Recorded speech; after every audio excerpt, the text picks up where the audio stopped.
तो आइए daily current affairs की सीरीज को आगे बढ़ाते हैं और आज के इस वीडियो में देखिए हम 8 जुलाई 2023 के सभी इंपॉर्टेंट करंट अफेयर्स को एक एक करके यहाँ पर डिस्कस कर लेते हैं।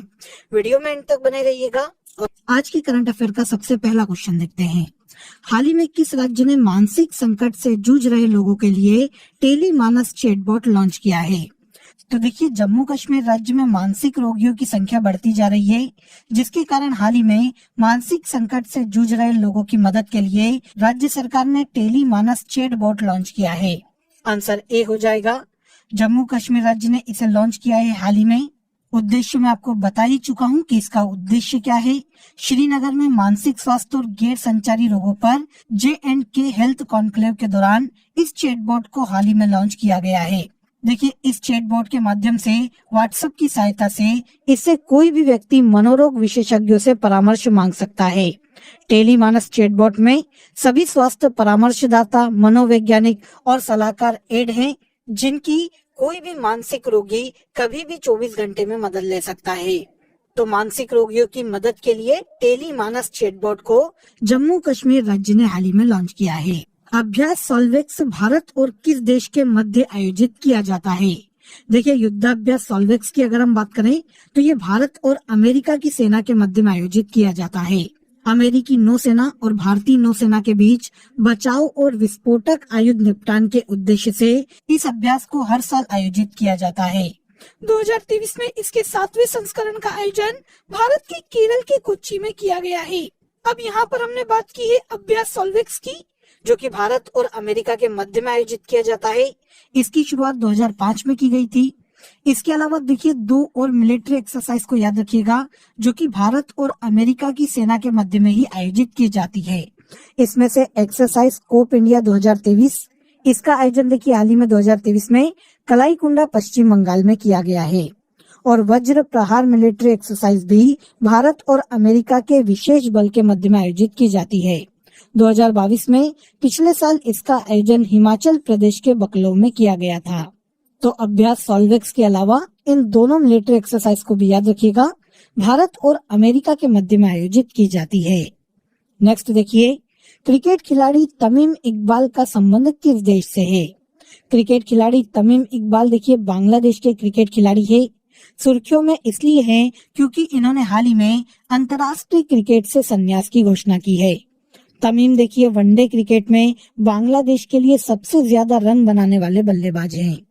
तो तमीम इकबाल बांग्लादेश के क्रिकेटर हैं, जिन्होंने हाल ही में संन्यास लिया है। इसके अलावा देखिए कुछ और क्रिकेटर भी हैं अलग अलग देशों के, जिन्होंने इसी साल संन्यास की घोषणा की है। इसके पहले देखिए पाकिस्तान के विकेट कीपर कामरान अकमल ने भी अंतर्राष्ट्रीय क्रिकेट से संन्यास ले लिया था। ऑस्ट्रेलिया के T20 कप्तान एरोन फिंच ने भी इंटरनेशनल क्रिकेट से संन्यास की घोषणा की थी। और इसके अलावा इंडियन क्रिकेटर अंबाती रायडू ने भी हाल ही में भारतीय क्रिकेट के सभी फॉर्मेट से संन्यास की घोषणा की है। तो कामरान अकमल पाकिस्तान के क्रिकेटर हैं, एरोन फिंच ऑस्ट्रेलिया के हैं, अंबाती रायडू इंडिया के पूर्व क्रिकेटर हैं। और इसके अलावा तमीम इकबाल, जिन्होंने हाल ही में अंतर्राष्ट्रीय क्रिकेट से संन्यास की घोषणा की है, बांग्लादेश के क्रिकेटर हैं। हाल ही में राष्ट्रीय हरित प्राधिकरण का कार्यवाहक अध्यक्ष किसे नियुक्त किया गया है?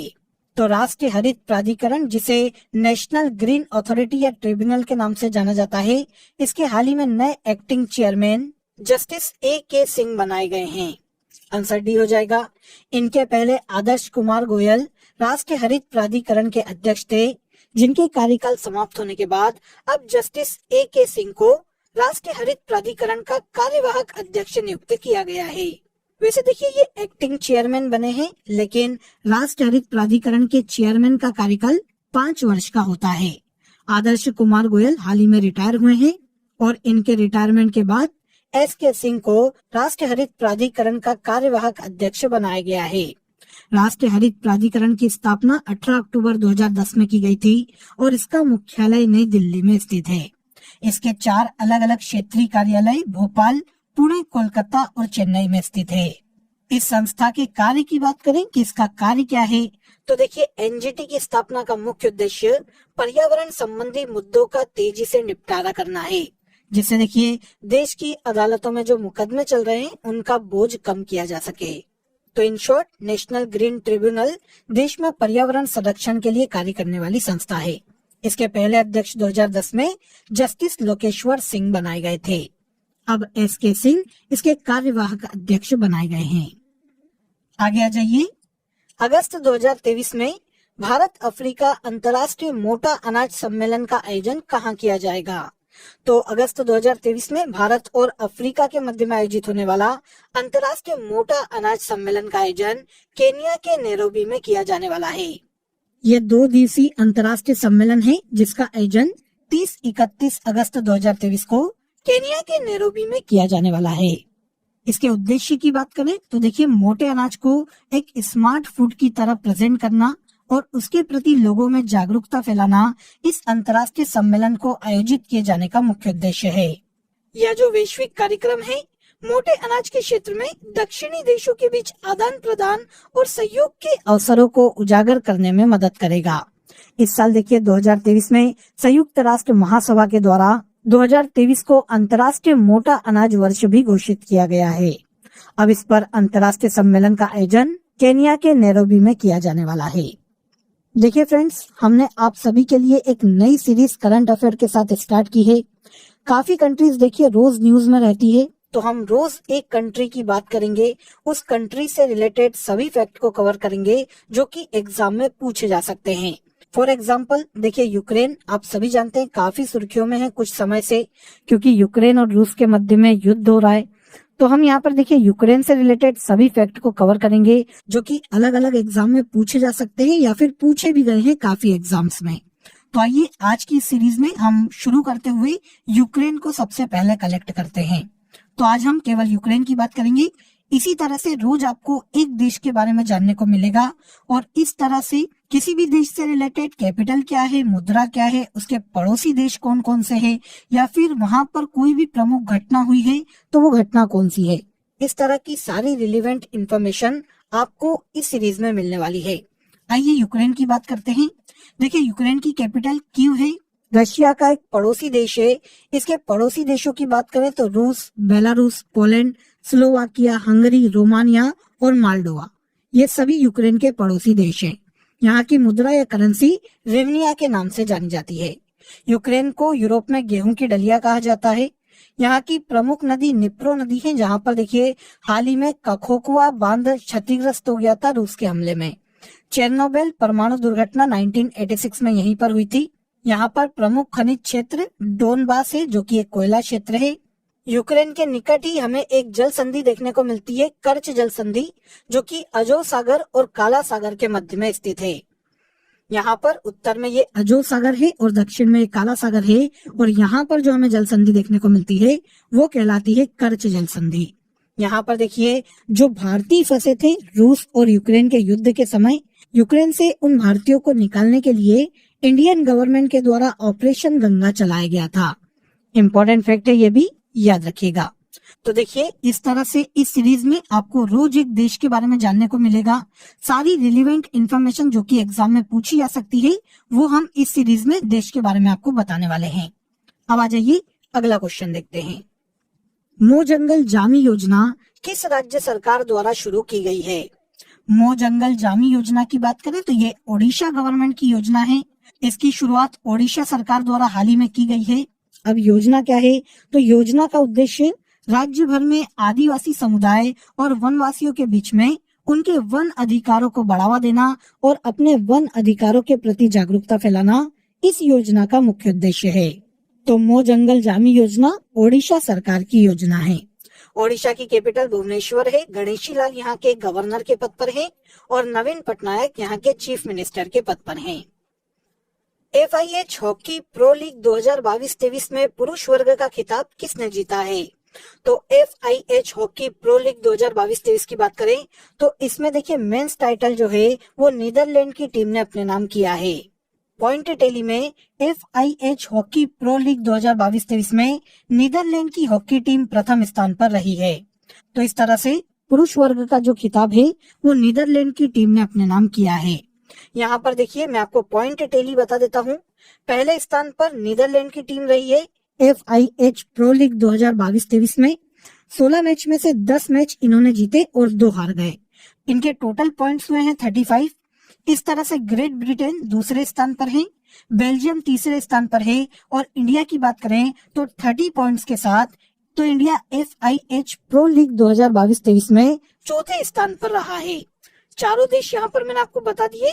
FIH प्रो लीग 2022-23 का खिताब नीदरलैंड की पुरुष टीम ने अपने नाम किया है। देखिए, नीदरलैंड पहली ऐसी हॉकी टीम है जिसने दूसरी बार इसका खिताब अपने नाम किया है। हाल ही में देखिए, नीदरलैंड की महिला टीम ने महिला FIH हॉकी प्रो लीग 2022-23 का चौथा संस्करण अपने नाम किया था। तो 2023 में दोनों ही टूर्नामेंट नीदरलैंड की ही हॉकी टीम ने अपने नाम किए हैं। FIH की बात करें तो इसकी स्थापना 1924 में की गई थी। पूरे विश्व में यह हॉकी की सबसे बड़ी संस्था है। 1924 में स्थापना हुई थी। मुख्यालय फ्रांस के पेरिस में स्थित है। तैयब इकराम वर्तमान में इस संस्था के अध्यक्ष है। FIH प्रो लीग 2022-23 का खिताब नीदरलैंड की टीम ने अपने नाम किया है। आगे आइए, वर्ल्ड इन्वेस्टमेंट रिपोर्ट किसके द्वारा जारी की जाती है? तो वर्ल्ड इन्वेस्टमेंट रिपोर्ट को हर साल देखिए अंकटाड के द्वारा जारी किया जाता है। आंसर ए हो जाएगा। हाल ही में United nation conference on trade and development, जिसे अंकटाड के नाम से जाना जाता है, इसके द्वारा वर्ल्ड इन्वेस्टमेंट रिपोर्ट 2023 को जारी किया गया। अब इस रिपोर्ट के अनुसार देखिए, FDI में वैश्विक गिरावट 2022 में 12% की गिरावट के साथ $1.3 ट्रिलियन हो गई है। इंडिया की बात करें तो वैश्विक अर्थव्यवस्था के उलट भारत का जो FDI है 2022 में वो 10% बढ़कर $49 अरब हो गया है। वैश्विक स्तर पर प्रत्यक्ष विदेशी निवेश में गिरावट के बाद भी देखिए, FDI के मामले में भारत इस सूची में 8वें स्थान पर रखा गया है। मतलब भारत 2022 में विश्व का ऐसा 8वां बड़ा देश है जहां पर सबसे ज्यादा फॉरेन डायरेक्ट इन्वेस्टमेंट आया है। वर्ल्ड इन्वेस्टमेंट रिपोर्ट कौन जारी करता है? तो रिपोर्ट को देखिए अंकटाड के द्वारा जारी किया जाता है। यह संस्था, जो कि यूनाइटेड नेशन का एक अंग है, विश्व में निवेश और विकास के मुद्दों पर कार्य करती है। इस संस्था की स्थापना 1964 में की गई थी। मुख्यालय जेनेवा में स्थित है और इसके अध्यक्ष रेबेका ग्रिस्पेन हैं।